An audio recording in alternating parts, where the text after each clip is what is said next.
Hello friends और मेरे प्यारे बच्चों, कैसे हैं आप। वेलकम टू आरजे एजुकेशन ई पाठशाला और मैं हूं आपका कैरियर गुरु रजनीश सिंह। तो चलिए स्टार्ट करते हैं क्लास 9th फिजिक्स में चैप्टर नंबर 1 यानी मोशन। और आज हम बात करेंगे इस चैप्टर के अपने मोस्ट इंपॉर्टेंट टॉपिक की। जी हाँ बच्चों, मैं बात करूंगा आज graphical representation of motion. Yes, कि कैसे जो ऑब्जेक्ट मोशन कर रहा है और मोशन करते टाइम उसके इस मोशन को हम कैसे ग्राफिकली रिप्रेजेंट करें। ठीक है, तो बेसिकली हमारा इस पार्ट में दो ग्राफ को कवर करेंगे। पहला ग्राफ होगा हमारा डिस्टेंस टाइम ग्राफ और दूसरा होगा हमारा वेलोसिटी टाइम ग्राफ। जी हाँ बच्चों, डिस्टेंस टाइम ग्राफ मैं आपको बता देता हूँ। जब कोई बॉडी मोशन कर रही है तो टाइम के साथ वो कितना डिस्टेंस कवर कर रही है इसके लिए यूज किया जाएगा। और वेलोसिटी टाइम ग्राफ टाइम के साथ जो उसमें वेलोसिटी चेंज हो रही है यानी उस बॉडी के अंदर जो एक्सेलरेशन आ रहा है इसके लिए हम यूज करते हैं। और हाँ, जब बॉडी मोशन करती है तो ग्राफ से जब हम उसको ग्राफिकली रिप्रेजेंटेशन उसका करते हैं तो हमारा उस बॉडी के उस ऑब्जेक्ट के मोशन को पढ़ना आसान हो जाता है। ठीक है बच्चों, तो चलिए हम बात करते हैं पहले ग्राफ की, डिस्टेंस टाइम ग्राफ। जी हाँ बच्चों, डिस्टेंस टाइम ग्राफ में ये याद रखिए जो हमारा वाई एक्सिस है। ठीक है बच्चों, देखिए डिस्टेंस टाइम ग्राफ में ये देखिए जो हमारी वाई एक्सिस होती है और एक्स एक्सिस होती है जहाँ मीट करते हैं उसको ओरिजिन बोलते हैं। वाई एक्सिस पे आपको हमेशा लेनी है डिस्टेंस। जी हाँ बच्चों, डिस्टेंस जिसकी एसआई यूनिट मीटर होती है और एक्स एक्सिस पे हमेशा आपको लेना है टाइम जिसकी यूनिट सेकेंड होती है बच्चों। ठीक है, इसके 4 केसेस बनेंगे। पहला केस मैं आपको बता देता हूँ, बहुत ही मोस्ट कॉमन केस है। जी हाँ, ये ग्राफ स्ट्रेट लाइन आता है, पैरेलल टू एक्स एक्सिस आता है। तो कई बच्चे कंफ्यूज हो जाते हैं, लिख के आता है यूनिफॉर्म मोशन है। नहीं बच्चों, यहाँ पर मोशन नहीं हो रहा है, ऑब्जेक्ट एट अ रेस्ट। जी हाँ बच्चों, ये ग्राफ में जो ऑब्जेक्ट्स है यहाँ पे ये रिप्रेजेंट कर रहा है कि वो स्टेशनरी है, वो रेस्ट में है। क्यों, आप ध्यान से देखिए, टाइम के साथ उसकी डिस्टेंस चेंज नहीं हो रही, जहाँ पे है वहीं पे है, पोजीशन चेंज नहीं हो रही है। और आपको पता है अगर ऑब्जेक्ट अपनी पोजीशन चेंज नहीं करता है तो ऑब्जेक्ट एट अ रेस्ट, ये बच्चों रेस्ट का ग्राफ है। जी हाँ, केस नंबर 1, जब पैरेलल टू एक्स एक्सिस कोई ग्राफ बनता है, स्ट्रेट लाइन आता है तो ऑब्जेक्ट एट अ रेस्ट। तो इसको ध्यान से देखिएगा डिस्टेंस टाइम ग्राफ में। दूसरा केस इसमें बनता है, ठीक है बच्चों, स्ट्रेट लाइन ही बनता है और ओरिजिन से स्टार्ट होती है। ये देखिए बच्चों, ये ग्राफ रिप्रेजेंट करेगा हमारा मोशन है तो यूनिफॉर्म मोशन है। तो बच्चों ये मोशन जो होगा इस केस में यूनिफॉर्म मोशन है ना। और इस केस में देखिए स्पीड जो होती है कांस्टेंट होती है, यानी हम लिख भी सकते हैं यूनिफॉर्म स्पीड होगा बच्चों इस केस में। ठीक है, क्योंकि इस केस में जो ऑब्जेक्ट है, ये बॉडी है, इक्वल डिस्टेंस कवर कर रही होगी इक्वल टाइम इंटरवल में। ठीक है बच्चों, तो ये ग्राफ हमेशा बहुत हमारे लिए इम्पोर्टेंट हो जाता है। ठीक है, यूनिफॉर्म मोशन है। ठीक है, डिस्टेंस ग्रेजुअली इंक्रीज हो रही है जैसे जैसे टाइम चेंज हो रहा है। ठीक है, यूनिफॉर्म स्पीड। ठीक है, ये केस नंबर 2 है, यूनिफॉर्म स्ट्रेट। ठीक है, अब मान लीजिए स्ट्रेट लाइन नहीं आता, तो ये याद रखिए डिस्टेंस टाइम ग्राफ में अगर स्ट्रेट लाइन नहीं आता, कोई कर्व आता है या कोई और पैटर्न बनता है। जैसे एग्जांपल यहाँ देख लेते हैं, केस नंबर 3 में ये देखिए कर्व आ रहा है, तो यहाँ पे ये रिप्रेजेंट करेगा, जी हाँ बच्चों, नॉन यूनिफॉर्म मोशन। कौन सा होगा रिप्रेजेंट? नॉन यूनिफॉर्म मोशन होगा, यानी यहाँ पे स्पीड जो होगी कांस्टेंट नहीं होगी, वो भी नॉन यूनिफॉर्म होगी। बट ध्यान रख लीजिए यहाँ पे स्पीड इंक्रीज हो रही है, कांस्टेंट तो है नहीं बट स्पीड इंक्रीज हो रही है, टाइम के साथ स्पीड इंक्रीज हो रही है ना। क्यों हो रही है? क्योंकि डिस्टेंस इंक्रीज हो रही है।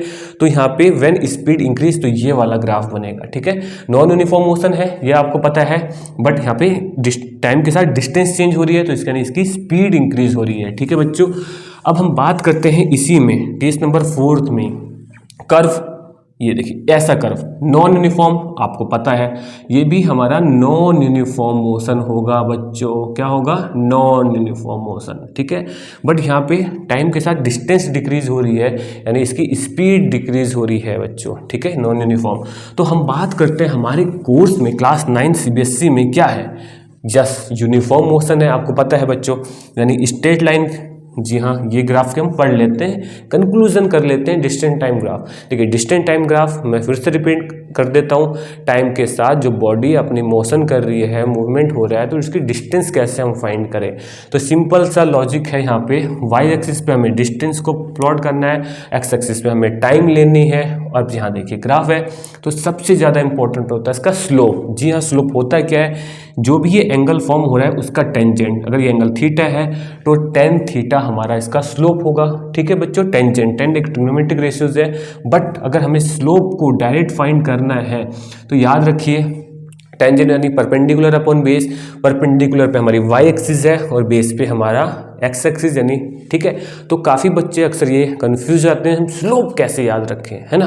तो बस याद रखिए perpendicular y axis upon x axis. तो वाई एक्सिस पर अगर आप देखेंगे तो डिस्टेंस आपको मिलेगी, जी हाँ डिस्टेंस मिलेगी परपेंडिकुलर पे, और बेस पे हमें टाइम मिलेगा। ठीक है बच्चों, यानी एक्स एक्सिस पे टाइम मिलेगा। अब आपको पता है डिस्टेंस अपॉन टाइम, जी हाँ स्पीड स्केलर क्वांटिटी। तो हमारा इसका जो स्लोप है डिस्टेंस टाइम ग्राफ का स्लोप जो होता है हमें स्पीड देता है बच्चों, ठीक है, स्पीड, ये याद रखिएगा। तो चलिए हम बात करते हैं अपने सेकेंड ग्राफ की। हम बात कर रहे हैं बच्चों वेलोसिटी टाइम ग्राफ। जी हाँ बच्चों, वेलोसिटी टाइम ग्राफ। तो अगेन वेलोसिटी को हमेशा वाई एक्सिस पे लेना है और टाइम को हमेशा एक्स एक्सिस पे, ठीक है। तो हम वेलोसिटी को ले लेते हैं किस पे, वाई एक्सिस पे। यूनिट मीटर पर सेकेंड होती है बच्चों। ये देखिए वेलोसिटी एक वेक्टर क्वांटिटी है, उसका मैग्नीट्यूड स्पीड होता है। चलिए हम यहाँ भी कुछ केसेस की बात करेंगे। केस नंबर 1 अगेन वही देख लेते हैं। जी हाँ, ये देखिए अब बच्चे यहाँ पे बहुत जल्दीबाजी कर जाते हैं और कहते हैं कि ऑब्जेक्ट एट रेस्ट। नहीं बच्चों, अगर डिस्टेंस टाइम ग्राफ में अगर straight line parallel to x axis होती है तब ऑब्जेक्ट हमारा रेस्ट में होता है बच्चों। यहाँ पे नहीं होगा। क्यों नहीं होगा, क्योंकि ध्यान से देखिए टाइम के साथ उसकी वेलोसिटी कांस्टेंट है, यानी स्पीड कांस्टेंट है, मोशन कर रहा है, क्योंकि जीरो नहीं है ना, जीरो नहीं है ना, जीरो मतलब ओरिजिन पे नहीं है, वेलोसिटी है बट चेंज नहीं हो रही है। तो ये जो ग्राफ होगा हमारा कांस्टेंट स्पीड का होगा। जी हाँ बच्चों, कांस्टेंट स्पीड, मोशन है यूनिफॉर्म तरीके से भी है और स्पीड कांस्टेंट है, ना तो मैग्नीट्यूड चेंज हो रहा है ना डायरेक्शन चेंज हो रही है। तो जी हाँ बच्चों, एक्सेलरेशन यहाँ पे जीरो आने वाला है। यस, यहाँ पे एक्सेलरेशन जीरो होगा, ये याद रखिए। मोशन हो रहा है बट कांस्टेंट स्पीड है और स्पीड कांस्टेंट है, एक्सेलरेशन जीरो होगा। क्यों जीरो होगा, क्योंकि एक्सेलरेशन होता है चेंज इन वेलोसिटी, और यहाँ पे उसका वेलोसिटी की मैग्नीट्यूड यानी स्पीड भी चेंज नहीं हो रही है और डायरेक्शन भी चेंज नहीं हो रही है, तो यहाँ पे एक्सेलरेशन जीरो आएगा। बहुत इंपॉर्टेंट, ठीक है। अब इसकी हम बात करते हैं इसी के केस नंबर 2 में। देखिए वेलोसिटी टाइम ग्राफ में केस नंबर 2, जी हाँ ये देखिए आप समझ गए होंगे मैं क्या बात कर रहा हूँ। जी हाँ, जीरो से स्टार्ट हो रही है बट यहाँ पे जो स्पीड है यानी वेलोसिटी है, अब मैं स्पीड तो नहीं बोलूँगा क्योंकि मैग्नीट्यूड चेंज हो रहा है, डायरेक्शन भले ही चेंज नहीं हो रही है। तो यहाँ पे क्या हो रहा है, यूनिफॉर्म मोशन तो हो रहा है बट यूनिफॉर्म एक्सेलरेशन भी आएगा, क्योंकि जो वेलोसिटी है कम से ज़्यादा हो रही है, ठीक है। तो ये जो ग्राफ होगा बच्चों यूनिफॉर्म, ठीक है, एक्सेलरेशन, ठीक है, बॉडी यहाँ पे यूनिफॉर्म तरीके से एक्सेलरेट कर रही है, यानी एक्सेलरेशन हमारा यहाँ पे पॉजिटिव आएगा क्योंकि वेलोसिटी कम से ज़्यादा हो रही है, ठीक है। और एक्सेलरेशन आपको पता है वेक्टर क्वांटिटी है जिसकी यूनिट मीटर पर सेकंड स्क्वायर होती है, ठीक है, स्ट्रेट लाइन यूनिफॉर्म एक्सेलरेशन, ठीक है। अब इसी में यूनिफॉर्म में ही स्ट्रेट लाइन कभी कभी आपको देखा होगा आपने इस तरीके से अगर आपके आ जाती है तो, ठीक है, तो ये यूनिफॉर्म है बट इसकी यहाँ पे क्या हो रही है, आप ध्यान से देखिए वेलोसिटी टाइम के साथ डिक्रीज हो रही है, जीरो की तरफ जा रही है, तो ये रिटार्डेशन है। जी हाँ बच्चों, यूनिफॉर्म रिटार्डेशन, यानी हम इसको बोलते हैं डी एक्सेलरेशन भी, है ना, रिटार्डेशन मोशन होगा, डी एक्सेलरेशन होगा। एक्सेलरेशन यहाँ पे नेगेटिव आएगा, वेक्टर क्वांटिटी मीटर पर सेकंड स्क्वायर इसकी यूनिट होती है, सेम एक्सेलरेशन जैसी, बस स्पीड क्या हो रही है यानी वेलोसिटी क्या हो रही है, डिक्रीज हो रही है, ठीक है बच्चों। ये यूनिफॉर्म होगा बच्चों, है ना, यूनिफॉर्म तो होगा ही होगा स्ट्रेट लाइन, ठीक है। इसी में हम बात करते हैं अपने नेक्स्ट में। देखिए अगला केस में ग्राफ में वेलोसिटी टाइम ग्राफ में अगर आपको इस तरीके से आ जाता है, जी हाँ देखिए अब कर्व है नॉन यूनिफॉर्म एक्सेलरेशन। जी हाँ बच्चों, नॉन यूनिफॉर्म एक्सेलरेशन। क्यों, क्योंकि आपको पता है यहाँ पर जो बॉडी है उसका जो ग्राफ है वो कर्व आ रहा है, ठीक है, कर्व आ रहा है, बट यहाँ पे इसकी अगर ध्यान से देखेंगे इंक्रीज हो रहा है, ठीक है, इंक्रीज हो रहा है यानी नॉन यूनिफॉर्म एक्सेलरेशन हमने बोला, ठीक है, क्योंकि वेलोसिटी यहाँ पे इंक्रीज हो रही है, ठीक है बच्चों। अब अगर यही ग्राफ इस तरीके से आ जाता तो नॉन यूनिफॉर्म होता है बट रिटार्डेशन है, क्योंकि वेलोसिटी कम हो रही है, और जब वेलोसिटी ज़्यादा से कम होती है तो नॉन यूनिफॉर्म रिटार्डेशन होता है ना, डी एक्सेलरेशन होता है बच्चों, ये याद रख लीजिएगा, बहुत इंपॉर्टेंट है। तो अब हम इनमें से, इन सारे केस में से हमारे लिए इंपॉर्टेंट केस कौन सा है? जी हाँ, यूनिफॉर्म के लिए, यूनिफॉर्म एक्सेलरेशन के लिए, यानी ये देखिए स्ट्रेट लाइन। तो यहाँ पे डिस्टेंस टाइम ग्राफ में तो हमने एक ही चीज़ फाइंड की थी, स्लोप, बट हमें यहाँ दो चीज़, वेलोसिटी टाइम ग्राफ में हमें दो चीज़ का बहुत इंपॉर्टेंट ध्यान रखना है। एक तो स्लोप, ये देखिए इस एंगल का टेंजेंट, तो क्या देता है पहले तो स्लोप, आपके रजनीश सर ने क्या बताया, परपेंडिकुलर अपॉन बेस। जी हाँ बच्चों, याद रखिए, तो परपेंडिकुलर अपॉन बेस पे हमने देखा, परपेंडिकुलर पे यानी वेलोसिटी, यानी वाई एक्सिस पे वेलोसिटी है, एक्स एक्सिस पे यानी बेस पे हमारा टाइम है। तो वेलोसिटी टाइम क्या होता है बच्चों? Yes, acceleration.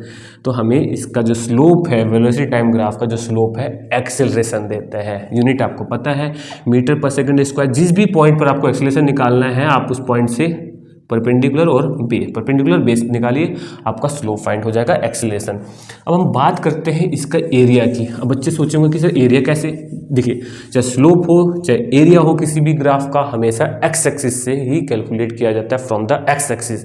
तो अगर कितने भी पार्ट का, यहाँ से स्टार्ट करके यहाँ तक आ जाते हैं, तो अगर एरिया निकालें यहाँ तक, कहाँ से? एक्स एक्सिस पे, तो मैं आपको बता देता हूँ बच्चों, अगर आप इसका एरिया फाइंड करेंगे किसका, वी टी ग्राफ में, है ना, वी टी ग्राफ का जो एरिया होगा वो हमें देता है total distance travel by the body, कि ऑब्जेक्ट कितना उस मोशन के दौरान कितनी डिस्टेंस कवर कर रही है। तो velocity time graph numerical point of view से बहुत इंपॉर्टेंट हो जाता है। अब एरिया कैसे कैलकुलेट करेंगे? देखिए, ट्रायंगल बनेगा तो ट्रायंगल का एरिया, ट्रेपिज्म बनेगा तो ट्रेपिज्म का एरिया, रेक्टेंगल बनेगा तो रेक्टेंगल का एरिया, वो आपको क्वेश्चंस में गिवन होगा, उसके अकॉर्डिंग आप फिगर का एरिया कैलकुलेट कर दीजिएगा, ठीक है। तो वीटी ग्राफ का again slope, velocity upon time, जो एक्सीलरेशन होता है, ठीक है बच्चों, और इसका एरिया हमारा डिस्टेंस देता है। अब आपको, आप में से काफ़ी बच्चों के माइंड में ये क्वेश्चन आ रहा है, सर आपने डिस्टेंस टाइम में एरिया क्यों नहीं? देखो बेटा, डिस्टेंस टाइम ग्राफ का अगर आप एरिया कैलकुलेट करोगे तो वो हमें ऐसी कोई फिजिक्स में क्वांटिटी नहीं है जो वो हमें देता है, ठीक है बच्चों। तो इसलिए वेलोसिटी टाइम ग्राफ, और वेलोसिटी टाइम ग्राफ मोशन की तीनों इक्वेशंस को ड्राइव करने में हमें काफ़ी मदद करेगा बच्चों, ठीक है। तो ये था हमारा वेलोसिटी टाइम ग्राफ। और हाँ, एक चीज़ इसमें ध्यान देने वाली बात है, ये क्वेश्चंस बहुत ज़्यादा पूछा जाता है आपको, देखिए, जी हाँ बच्चों, OABC ऐसे क्वेश्चन आपने देखे होंगे, डाटा दिया होगा, न्यूमेरिकल वैल्यू होगा, वीटी ग्राफ होगा, यानी यहाँ वेलोसिटी है, ठीक है, और यहाँ पे टाइम है, ठीक है बच्चों, ऐसे। तो O से लेके A, वेलोसिटी टाइम ग्राफ में O से लेके, जी हाँ, यूनिफॉर्म एक्सेलरेशन, यानी एक्सेलरेशन यहाँ पे पॉजिटिव आएगा। A से B, जी हाँ, कांस्टेंट स्पीड, और कांस्टेंट स्पीड यहाँ पे बॉडी मोशन में है, वेलोसिटी टाइम ग्राफ में एक्सेलरेशन 0 है, और यहाँ पे रिटार्डेशन एक्सेलरेशन नेगेटिव आएगा। तो बी से सी रिटार्डेशन मोशन, ओ से लेके ए यूनिफॉर्म एक्सेलरेटेड मोशन, और ए से लेके बी कांस्टेंट स्पीड एक्सेलरेशन हमारा 0 है। तो ये था हमारा। और हाँ, अगर आपको देख लीजिए, अगर यहाँ से यहाँ तक का, अगर आपको सी तक का एरिया मतलब डिस्टेंस पूछी गई है तो आप पूरा एरिया निकाल दीजिए, और अगर यहाँ तक ओ से लेके ए तक पूछा जाएगा तो इस ट्रायंगल का एरिया निकालना है। स्लोप आपको पता ही है, यहाँ पे एक्सेलरेट करिए तो पॉजिटिव आएगा, जो एक्सेलरेशन देगा। अगर वेलोसिटी आपकी डिक्रीज हो रही है तो उसका स्लोप रिटार्डेशन यानी नेगेटिव एक्सेलरेशन यानी डी एक्सेलरेशन देगा, ठीक है बच्चों।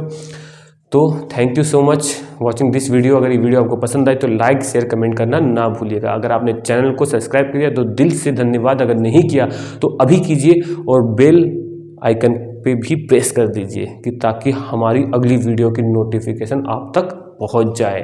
तो मिलते हैं अपने नेक्स्ट धमाकेदार वीडियो में फिजिक्स के डर को दूर करने के लिए। तब तक के लिए बाय।